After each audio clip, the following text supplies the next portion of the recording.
Hello everyone, this is Donnie, also known as Elevated with Dota Alchemy, and thank you so much for tuning in again today.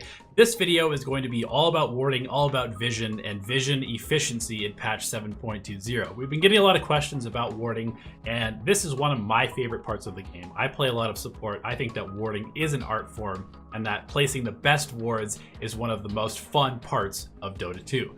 So in this video, the background is just going to be showing a bunch of my favorite warding locations all around the map on both sides, and these locations are wards that are sort of dual purpose, or there are different types of wards that I'm showing in the video. Now when I'm talking about warding, my sort of theory behind warding is that you want to have as efficient vision as possible, and when I say efficient vision, I mean covering as many possible areas as you can with one single ward, and getting as much information as you possibly can with one single ward. And at the same time, placing it in a location that's not going to get dewarded immediately. Because if you think about warding, basically, if you have a ward that shows you everything, but it gets dewarded within 30 seconds, that's only 30 seconds of information of a large area. Now, if you place that ward that gives you slightly less vision, but it lasts for the entire duration of the ward, that is a lot more information that you're gathering over the course of the ward's duration. So when I'm looking to place a ward, and you can see that a lot of these are sort of in strange spots, I would call them more niche situational wards, not the ones on the big cliffs with the eyeball that everybody knows about. These are wards that generally are not going to get dewarded because people don't really think about them. You know, warding is something that you kind of have to nerd out about a little bit. You have to actually go into a demo lobby and try these out. Use that blue circle that appears when you're about to place a ward and fiddle with it and try and get as much information as possible with just one ward placement. And so a lot of the wards that I'm showing here are what I would call scouting wards or informational wards.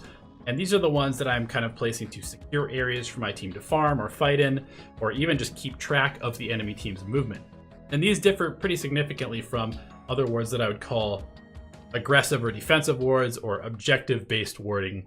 And those ones, the objective-based warding or the aggressive defensive wards, are ones that are going to secure you an objective, either to defend it or to attack one.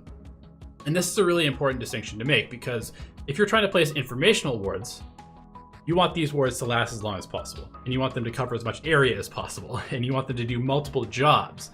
So whether it's scouting for a rune and keeping track of a shrine, or blocking a camp and also keeping track of where supports are, or even just watching the movements of a team into a jungle and out of the jungle so that your team can play accordingly.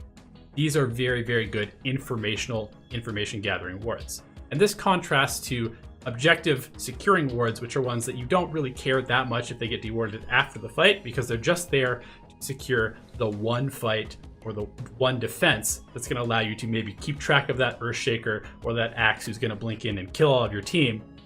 And if you have that ward in the right spot, scouting them out behind the tower, maybe you can dive more safely, maybe you can secure that objective and ultimately win the game as a result. So thank you so much for tuning in. I really appreciate your time and attention here, and I hope this gives you some value, gives you some good information gathering skills, and we will see you in the next video.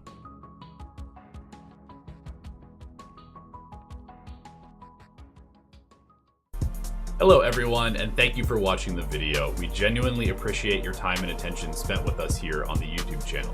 Please check out DotaAlchemy.com if you're looking for a way to let this channel continue to put out as much content as possible. We love you guys, and we will see you in the next video.